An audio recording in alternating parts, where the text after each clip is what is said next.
নিশ্চয়কৈ হেতুমণি আপুনি ঠিক কথাই উল্লেখ কৰিছে। এক প্ৰকাৰ হৰিনামৰ ধ্বনিৰে মুখৰিত হৈছে জুবিন গাৰ্গ ক্ষেত্ৰৰ আকাশ বতাহ। কেৱল মানুহ আৰু মানুহ, কেওফালে দেখিবলৈ পোৱা গৈছে জুবিন অনুৰাগীৰ ভিৰ। আমি পুৱাৰ পৰা দৃশ্যাংশ দেখুৱাই আছোঁ আৰু এইখিনি মুহূৰ্ততে দেখুৱাবলৈ যত্ন কৰিম।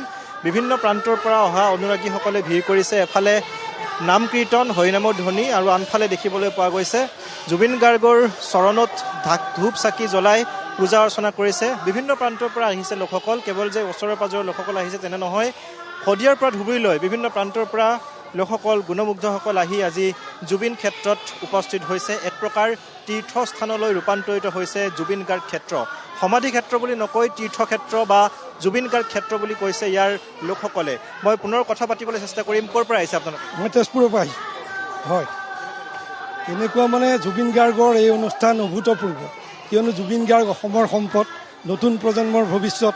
মাত্ৰ 52 বছৰ বয়সত জুবিন গাৰ্গে যিখিনি কাম কৰি থৈ গৈছে, ইয়াৰ পূৰ্বে কোনো অসমীয়াই কৰিব পৰা নাই, ভৱিষ্যতলৈও নোৱাৰে। কি সংগীতৰ ক্ষেত্ৰত হওক, কি চিনেমাৰ ক্ষেত্ৰত হওক, কি মানৱতাবোধৰ ক্ষেত্ৰত হওক, কি বিভিন্ন ধৰণে ফুটবল খেলা, বিভিন্ন ধৰণৰ অনুষ্ঠান। জুবিন গাৰ্গ কি আছিল বুলি কোৱাতকৈ কি নাছিল বুলি কোৱাটোহে উচিত হ'ব। গতিকে এই জুবিন গাৰ্গ, কিন্তু এটা কথা অপ্ৰিয় হ'লেও সত্য, আজি কিছুদিনৰ পৰা ইয়াৰ জ্যেষ্ঠ নাগৰিকসকলে, বিভিন্ন সংগঠনে কৈছে যে ইয়াত জুবিন গাৰ্গৰ এই সমাধিস্থললৈ অহাৰ নামত, এই অনুষ্ঠানৰ নামত যাতে কোনো উদ্ভণ্ডালি নকৰে, কোনো উদ্ভণ্ডালি কোনেও কৰিব নালাগিব, আমিও সেয়া আশা কৰিম। এক প্ৰকাৰ লোকাৰণ্য পৰিৱেশ আমি দেখুৱাবলৈ যত্ন কৰিছোঁ। জুবিন গাৰ্গ ক্ষেত্ৰ নহয়, এয়া তীৰ্থস্থানলৈ ৰূপান্তৰিত হৈছে। কাৰণ বিভিন্ন প্ৰান্তৰ পৰা অহা যিসকল অনুৰাগী, সেই অনুৰাগীসকলে আহি ইয়াত ধূপ চাকি জ্বলাইছে, পূজা অৰ্চনা কৰিছে। পূজা অৰ্চনা কৰি ইয়াৰ পৰা অশ্ৰুসিক্ত নয়নেৰে আঁতৰি গৈছে।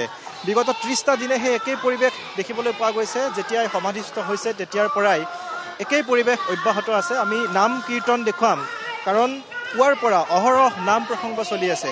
হৰিনামৰ ধ্বনিৰে মুখৰিত হৈছে, ভাগৱত পাঠ কৰা হৈছে, গীতা পাঠ কৰা হৈছে, নাম প্ৰসংগ কৰিছে আয়তীসকলে।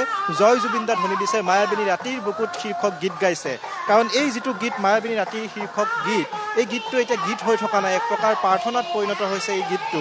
এক প্ৰকাৰ কোনো লোকে কৈছে এয়া যেন গীতাৰ বাণী, এয়া যেন ভাগৱতৰ বাণী, সেই ধৰণৰ কথা কৈছে। কাৰণ সেই গীতটো অহৰহ কেৱল বাজি আছে প্ৰতিগৰাকী লোকৰ বুকুত, প্ৰতিগৰাকী লোকৰ হৃদয়ত। আমি দৃশ্যাংশসমূহ দেখুৱাই গৈছোঁ পুৱাৰ পৰা, আৰু এতিয়াও দেখুৱাবলৈ যত্ন কৰিছোঁ। মৃন্ময় আছে, আমাৰ দুগৰাকীকৈ ভিডিঅ' জাৰ্নেলিষ্ট আছে। আমি দৃশ্যসমূহ দেখুৱাই গৈছোঁ যে নাম প্ৰসংগ কৰি থকা হৈছে, হৰিনামৰ ধ্বনিৰে মুখৰিত হৈছে সোণাপুৰৰ এই জুবিন ক্ষেত্ৰৰ আকাশ বতাহ আমি দেখুৱাই গৈছোঁ। আৰু সেই নাম প্ৰসংগৰ মাজলৈ অকণমান সোমাই যাম আৰু নাম প্ৰসংগ প্ৰতিদিন টাইমত দৰ্শকসকলক দেখুৱাবলৈ যত্ন কৰিম।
আৰু এই ধৰণে হৰিনামৰ ধ্বনিৰে জুবিন গাৰ্গৰ প্ৰতি শ্ৰদ্ধাঞ্জলি জ্ঞাপন কৰিছে।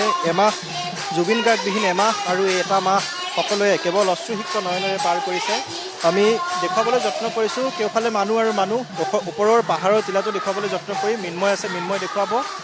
ওপৰৰ পাহাৰৰ টিলাটো দেখিবলৈ পোৱা গৈছে অজস্ৰ গুণমুগ্ধ, আৰু তেওঁলোকে তাত ৰৈছে। কেৱল যে পুৰুষসকলে গৈছে তেনে নহয়, মহিলাসকলো গৈছে আৰু মহিলাসকলে গৈ সেইটো স্থানত তেওঁলোকে কিছু সময় জিৰাইছে, জুবিন দাক অনুভৱ কৰিছে, জুবিন দাৰ গীত আওৰাবলৈ চেষ্টা কৰিছে, জুবিন দাৰ কথাসমূহ ভাবিবলৈ চেষ্টা কৰিছে। কাৰণ প্ৰতিগৰাকী অসমীয়াই বুকুত কঢ়িয়াই লৈ ফুৰিছে জুবিন গাৰ্গৰ গীতসমূহ, জুবিন গাৰ্গৰ কথাসমূহ, জুবিন গাৰ্গৰ সংলাপসমূহ। আৰু সেই দৃশ্য আজি ইয়াত দেখিবলৈ পোৱা গৈছে। প্ৰখৰ ৰ'দ আৰু প্ৰখৰ ৰ'দকো নেওচি এইধৰণে হাজাৰ হাজাৰ অজস্ৰ গুণমুগ্ধ ওলাই আহিছে কেৱল জুবিন দাৰ বাবে। জুবিন দাক যে ভাল পায়, জুবিন দাক যে মনে প্ৰাণে ভাল পায়, প্ৰজন্মৰ পাছত প্ৰজন্ম অসমৰ জনতাই জুবিন গাৰ্গক যে মৰম কৰে, ভাল পায়।